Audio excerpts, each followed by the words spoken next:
sais-je plus? Jésus leur parla de nouveau et dit, je suis la lumière du monde. Celui qui me suit ne marchera pas dans les ténèbres, mais il aura la lumière de la vie. Là-dessus, les pharisiens lui dirent, tu rends témoignage de toi-même, ton témoignage n'est pas vrai. Jésus leur répondit, quoi que je rende témoignage de moi-même, mon témoignage est vrai, car je sais d'où je suis venu et où je vais. Mais vous, vous ne savez d'où je viens ni où je vais.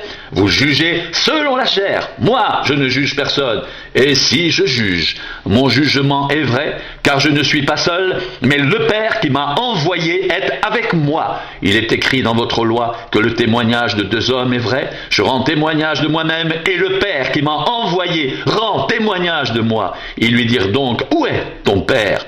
Jésus répondit, vous ne connaissez ni moi ni mon Père. Si vous me connaissiez, vous connaîtriez aussi mon Père.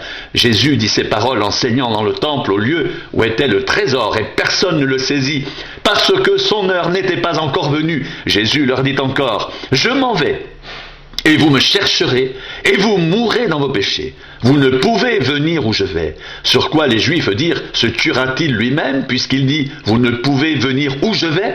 Et il leur dit, vous êtes d'en bas, moi je suis d'en haut, vous êtes de ce monde, moi je ne suis pas de ce monde. C'est pourquoi je vous ai dit que vous mourrez dans vos péchés, car si vous ne croyez pas ce que je suis, vous mourrez dans vos péchés. Qui es-tu? Lui dirent-ils. Jésus leur répondit, ce que je vous dis dès le commencement. J'ai beaucoup de choses à dire de vous et à juger en vous, mais celui qui m'a envoyé est vrai, et ce que j'ai entendu de lui, je le dis au monde. Ils ne comprirent point qu'il leur parlait du Père. Jésus leur dit donc, quand vous aurez élevé le Fils de l'homme, alors vous connaîtrez ce que je suis, et que je ne fais rien de moi-même, mais que je parle selon ce que le Père m'a enseigné. Celui qui m'a envoyé est avec moi. Il ne m'a pas laissé seul, parce que je fais toujours ce qui lui est agréable.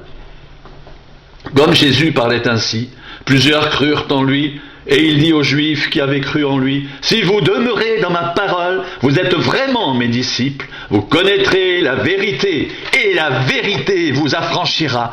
Ils lui répondirent, nous sommes la postérité d'Abraham et nous ne fûmes jamais esclaves de personne. Comment dis-tu, vous deviendrez libres?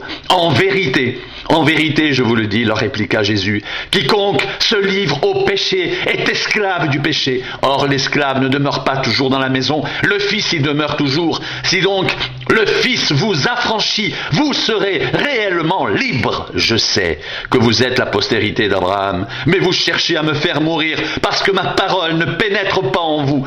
Je dis ce que j'ai vu chez mon père, et vous faites ce que vous avez entendu de la part de votre père. Ils lui répondirent, notre père c'est Abraham. Jésus leur dit, si vous étiez enfant d'Abraham, vous feriez les œuvres d'Abraham, mais maintenant vous cherchez à me faire mourir. Moi qui vous ai dit la vérité, que j'ai entendue de Dieu, cela Abraham ne l'a point fait. Vous faites les œuvres de votre père. Ils lui dirent, nous ne sommes pas des enfants illégitimes, nous avons un seul père, Dieu. Jésus leur dit, si Dieu était votre Père, vous m'aimeriez, car c'est de Dieu que je suis sorti et que je viens. Je ne suis pas venu de moi-même, mais c'est lui qui m'a envoyé. Pourquoi ne comprenez-vous pas mon langage? Parce que vous ne pouvez écouter ma parole. Vous avez pour père le diable, et vous voulez accomplir les désirs de votre père. Il a été meurtrier dès le commencement, et il ne se tient pas dans la vérité, parce qu'il n'y a pas de vérité en lui. Lorsqu'il profère le mensonge, il parle de son propre fond, car il est menteur et le père du mensonge. Et moi, parce que je dis la vérité, vous ne me croyez pas. Qui de vous me convaincra de péché si je dis la vérité? Pourquoi ne me croyez-vous pas? Celui qui est de Dieu écoute les paroles de Dieu. Vous n'écoutez pas parce que vous n'êtes pas de Dieu.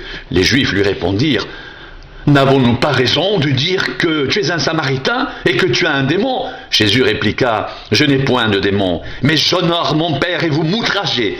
Je ne cherche point ma gloire. Il en est un qui la cherche et qui juge. En vérité, je vous le dis, si quelqu'un garde ma parole, il ne verra jamais la mort. Maintenant, lui dirent les Juifs, nous savons que tu as un démon. Abraham est mort, les prophètes aussi. Et tu dis, si quelqu'un garde ma parole, il ne verra jamais la mort. Es-tu plus grand que notre père Abraham, qui est mort? Les prophètes aussi sont morts. Qui prétends-tu être? Jésus répondit, « Si je me glorifie moi-même, ma gloire n'est rien, c'est mon Père qui me glorifie, lui que vous dites être votre Dieu et que vous ne connaissez pas. Pour moi, je le connais, et si je disais que je ne le connais pas, je serais semblable à vous, un menteur, mais je le connais et je garde sa parole. Abraham, votre père, a tressailli de joie de ce qu'il verrait mon jour, et il l'a vu, et il s'est réjoui. » Les Juifs lui dirent, « Tu n'as pas encore 50 ans, et tu as vu Abraham. » Jésus leur dit, en vérité, je vous le dis, avant qu'Abraham fût, je suis. Là-dessus, ils prirent des pierres pour les jeter contre lui, mais Jésus se cacha, et il sortit du temple.